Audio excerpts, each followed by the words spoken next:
Justice தமிழுக்காக மீண்டும் சந்திக்கிறதுல ரொம்ப மகிழ்ச்சி. ரொம்ப ஒரு முக்கியமான ஒரு பிரச்சனை திரும்ப நடந்திருக்குது. தூத்துக்குடியில் லாக்அப் மரணம் அப்படிங்கிற ஒரு சந்தேகம் இப்போ ரொம்ப கடுமையாக எழுந்துக்கிட்டு இருக்குது. தூத்துக்குடி பகுதியில் அமுதா நகரில் வசித்த ஒரு தம்பி தான் அருணாச்சலம் அப்படிங்கிற ஒரு தம்பி. அவர் 24-25 வயசு தான் ஆகுது. இந்த தம்பி வந்து பக்கத்தில் இருக்கிற டாஸ்மாக் கடையில் அங்கே இருக்கக்கூடிய பாரில் சப்ளையராக வேலை பார்த்துட்டு இருந்திருக்கிறாரு. அவர் ஜூலை மாதம் 17ஆம் தேதி அங்கே இருக்கக்கூடிய காவல்துறையினரால் கைது செய்யப்படுறாரு. என்ன காரணம்னு பார்த்தீங்கன்னா, அவர் வந்து பிளாக்கில் இந்த டாஸ்மாக் கடையில் வந்து எடுக்கப்பட்ட சாராய பாட்டிலை விற்பனை பண்ணியிருக்கிறாரு, மது பாட்டில் விற்பனை பண்ணியிருக்கிறான்னு சொல்லி அவர் வந்து கைது பண்ணுறாங்க. நீங்கள் கூட பார்த்துருப்பீங்க, இந்த வீடியோ காட்சிகளாக கூட வெளியிட்டு இருந்தாங்க, சோதனை பண்ணுற மாதிரிலாம் வெளியிட்டு இருந்தாங்க. அவர் கைது பண்ண பிறகு அவர் அன்னைக்கு சாயங்காலமே என்ன பண்ணுறாருன்னா மருத்துவமனைக்கு அனுமதிக்கப்படுறாருன்னு சொல்கிறாங்க. இதில் ஒரு ஃபிஷியான விஷயம் என்னென்னு பார்த்தீங்கன்னா, வித்தவுட் இன்ஃபார்மிங் த ஃபேமிலி அப்படின்னு சொல்லப்படுது. ஏன்னா அப்புறம் அதன் பிறகு தான் அந்த அவங்க அம்மா போகிறாங்க. அப்போ தான் எங்கப்பான்னு கேட்டதுக்கு இந்த மாதிரி மருத்துவமனை அட்மிட் பண்ணியிருக்கோம், உங்கள் பையனுக்கு ஃபிக்ஸ் வந்துச்சுன்னு அவங்க சொல்கிறாங்க. இதுதான் அவங்க தம்பி சொல்லியிருக்கக்கூடிய, வெளியிருந்து சொல்லியிருக்கக்கூடிய ப்ரெஸ் ரிலீஸ். அந்த தம்பி பேசுனது, அவங்களுடைய தம்பி பேசுனது.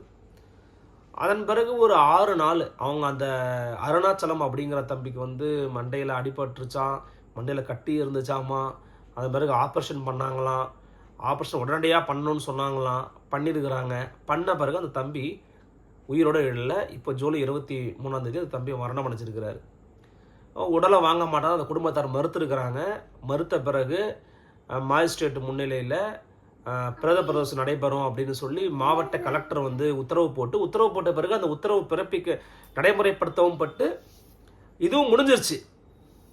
இப்போ என்ன செய்தி அப்டேட் நமக்கு வந்திருக்குண்ணா, எதுக்காக இதை பேசுகிறேன் அப்படின்னா, நடுவில் என்ன பண்ணாங்கன்னா போலீஸ்காரங்க டீம்லேருந்து ஒரு 6 செகண்ட் வீடியோ ரிலீஸ் பண்ணாங்க. 6 செகண்ட் வீடியோ. என்ன வீடியோ? ஒன்றும் இல்லை, அந்த தம்பி உள்ளேருந்து மயக்கம் போடுறாரு, அவ்வளோதான். எப்படி மயக்கம் போட்டார்? முன்னாடி காட்டு. மயக்கம் போட்டவர் நீங்கள் என்ன பண்ணீங்க? பின்னாடி காட்டுங்க. முழுசாக ரிலீஸ் பண்ணுவீங்களா நீங்கள்? இது எப்படி ஒரு பிட்டு மட்டும் எடுத்து வச்சுக்கிட்டு அவராக தானாக விழுந்துட்டாருன்னு சொல்லி நம்பணுமா பொதுமக்கள்? இந்த மாதிரி வேலையை தொடர்ச்சியாக காவல்துறை பண்ணும். இந்த முறையும் பண்ணியிருக்காங்க. இந்த ஆட்சிக்கு வந்ததிலிருந்து இது 4வது காவல் விசாரணை மரணமாக இருக்கக்கூடும் என்று சந்தேகிக்கப்படுகிறது. இது 4வதா கட்டாயமாக இருக்குன்றாங்க. ஆனால் இப்போ என்னன்னா, அந்த பாதிக்கப்பட்ட குடும்பத்துக்கு நெருக்கமான உறவினராக இருப்பவர் தாவேகாவை சேர்ந்த வழக்கறிஞர் திரு பன்னீர்செல்வம்னு பேசப்படுகிறது. நம்ம லோக்கலில் இருக்கக்கூடிய ஹியூமன் ரைட்ஸ் ஆக்டிவிஸ்ட்டுகள் மத்தியில் நம்ம விசாரித்தோம். இல்லை தோழர், இந்த மாதிரி அவங்களுடைய ஆட்களை கொஞ்சம் உள்ளே இருக்கிறாங்க, காம்ப்ரமைஸ் பேசப்பட்டு இருக்கலாம் என்று சந்தேகிக்கப்படுகிறது. ஒருவேளை காம்ப்ரமைஸ் பேசப்பட்டிருந்தால் அதுவும் வந்து அயோக்கியத்தனமான ஒரு விஷயம்தான். அந்த தம்பியோட உடலுக்கு, அந்த தம்பியோட உயிருக்கு செய்யக்கூடிய ஒரு துரோகமாக தான் அதை நான் வந்து பார்ப்பேன், அந்த குடும்பத்திலே செஞ்சுருந்தாலுமே கூட. இப்போ அது உண்மையிலேயே பிரேத பரிசோதனை ரிப்போர்ட் வெளியில் வரணும். ஏன்னா இப்போது அந்த உடலை வந்து வாங்க மறுத்துருந்தாங்க. இப்போ போஸ்ட்மார்ட்டம் முடிஞ்ச உடனே போய் அந்த உடலை புதைச்சிட்டு இருக்காங்க. அப்போ என்ன விவரம் அப்படிங்கிறது நமக்கு வந்து தெரியாமல் இருக்குது. ஆனால் என்னன்னா, எதுக்காக இந்த வீடியோ நான் பதிவு பண்ணுறேன் அப்படின்னா, காவல்துறைக்கு தங்களுடைய ஆக்டோபஸ் கரங்களை பயன்படுத்துவதற்கான அனுமதியை முதலமைச்சர் கொடுத்துட்டாரா, இல்லை முதலமைச்சர் என்ன சொன்னாலும் அது கேட்கக்கூடாதுங்கிற ஒரு முடிவில் காவல்துறை இருக்குதா அப்படிங்கிறது நமக்கு தெரியல. அதை வந்து இவங்க தான் கட்டாயமாக வந்து உறுதிப்படுத்தணும். ஏன் நான் சொல்கிறேன்னா, நல்லா யோசிச்சு பாருங்க.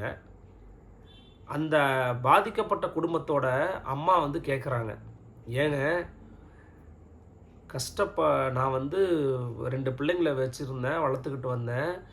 இப்போ என் புள்ள செத்து போயிட்டான், நாங்கள் வந்து கண்ணீரும் கம்பளையமாக இருந்துக்கிட்டு இருக்கோம், என் அமைச்சர்கள்லாம் வந்து விசில் அடிச்சுக்கிட்டு படம் பார்த்து அழுதுகிட்டு இருக்காங்க அப்படின்னு அவங்க சொல்கிறாங்க.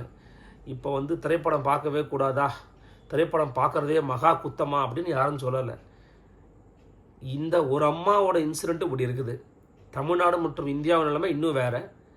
நீட்டுக்கு எதிரான ஒரு ஆர்ப்பாட்டம் போராட்டம் நடந்துக்கிட்டு இருக்கு. நாளைக்கு வந்து தாவேகாவினுடைய அமைச்சர் பெருமக்கள் கலந்து கொள்ளக்கூடிய, மத்திய பாஜக அரசை எதிர்க்கக்கூடிய ஒரு ஆர்ப்பாட்டம் நடக்க போகுது. அது நடக்க போகுதுங்க. ஸோ அதையும் நம்ம அதை பார்க்க தான் போகிறோம்.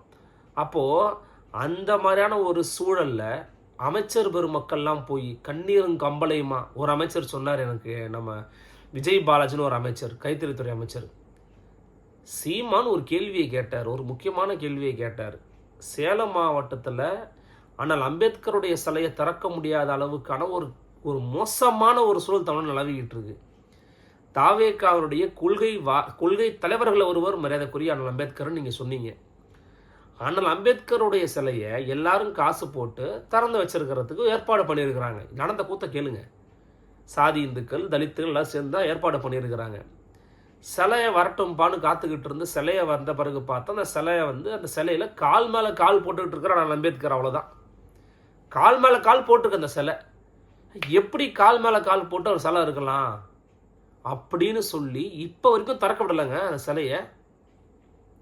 அந்த அளவுக்கு மோசமான சாதிய புத்தியோட சாதிய வன்மத்தோட தெரிகிற ஆட்கள் சாதி இந்துக்கள் அங்கே இருக்கிறாங்க அப்படின்னா என் நேரம் எல்லாரும் முன்னாடியும் போய் அதை கையை திறந்து வச்சிருக்க வேணாம் முதலமைச்சர்.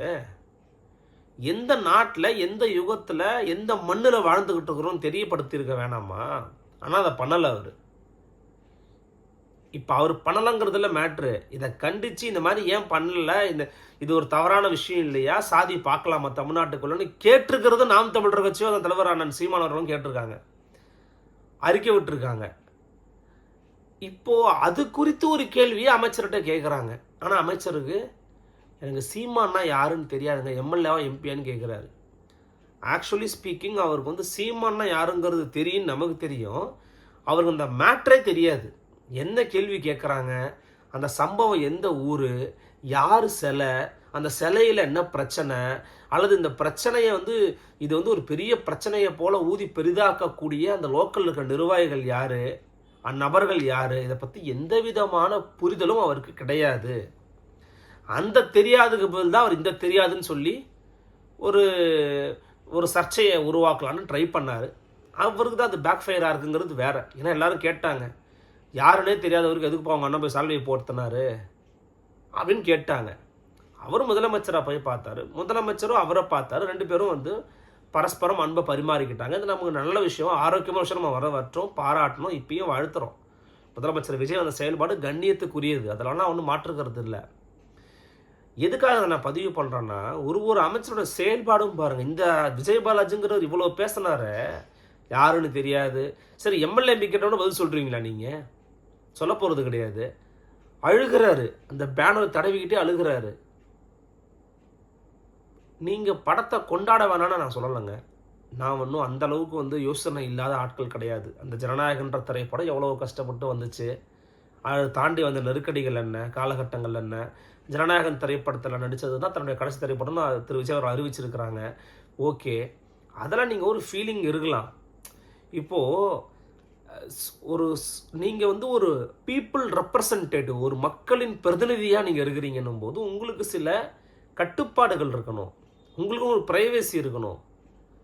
குழந்தைங்களை கூப்பிட்டு தேட்டருக்கு போகிறீங்க, அது ஏ சர்டிஃபிகேட் கொடுக்கப்பட்ட படம்னு சொல்லப்பட்டுச்சு. ஏன் குழந்தைங்களை கூப்பிட்டு போனீங்க? பல்லவின்னு ஒரு அம்மா குழந்தைய கூட்டிகிட்டு போகிறாங்க.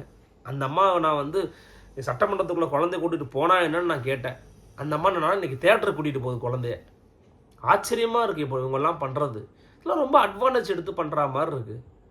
உங்களுக்கு எவ்வளவு பெரிய ஒரு அரிய வாய்ப்பு கிடச்சிருக்கு, இது எவ்வளோ நல்ல விதமாக பயன்படுத்தலாமோ அவ்வளோ பயன்படுத்தணுங்க. முதலமைச்சர் ஒன்றும் நீங்கள் என் படத்தை பார்க்கலன்னா அவனை அமைச்சரை விட்டு நீக்க போகிறேன்னு சொல்ல போகிறது கிடையாதுங்க. அட்லீஸ்ட் அவராவது கூப்பிட்டு இதெல்லாம் பண்ணாதீங்கன்னு சொல்லணும். வீடியோ எடுத்து போடுறாங்க, பக்கத்துலேயே ஃபோட்டோ கேமராலாம் வச்சுக்கிட்டு. அப்பட்டமாக தெரியலையா? இந்த மாதிரிலாம் பண்ணலாமா? நம்ம முக்கியமான துறை மந்திரிகள் நீங்கள் இப்படிலாம் பண்ணலாமா? இப்போ இதெல்லாம் இவங்க யோசிக்கிறதாகவும் இல்லை, இவங்களை அதை பற்றின எந்த அக்கறையும் இல்லாத மாதிரி இருக்குது. சில பேர் தான் பண்ணியிருக்கிறாங்க, ஆனால் அது எவ்வளோ பெரிய வைரல் ஆச்சு பாருங்கள். அதுதான் நம்ம தவறுன்னு சொல்கிறோம். காவல்துறை இன்னைக்கு முதலமைச்சருடைய கட்டுப்பாட்டில் இருக்கா அப்படிங்கிற கேள்வி எதிர்க்கட்சிகள் ஏன் எழுப்ப ஆரம்பிக்கிறாங்கன்னா, நிறைய இடங்களில் காவல்துறை தங்களுடைய அதிகார அத்துமீறலை துவங்கி இருக்கிறாருங்கிற செய்தி வந்துக்கிட்டு இருக்கு. எதிர்த்து பேசினாலோ அல்லது பதிவுகளை போட்டாலோ வாட்ச் பண்ணுறது, கண்காணிக்கிறது, எப்படி போன ஆட்சியில் திமுக என்னெல்லாம் பண்ணாங்களோ அது இவங்க அப்படியே கண்டினியூ பண்ண போகிறாங்கன்னு சொல்கிறாங்க. அப்புறம் என்னங்க மாற்று? என்ன மாற்று?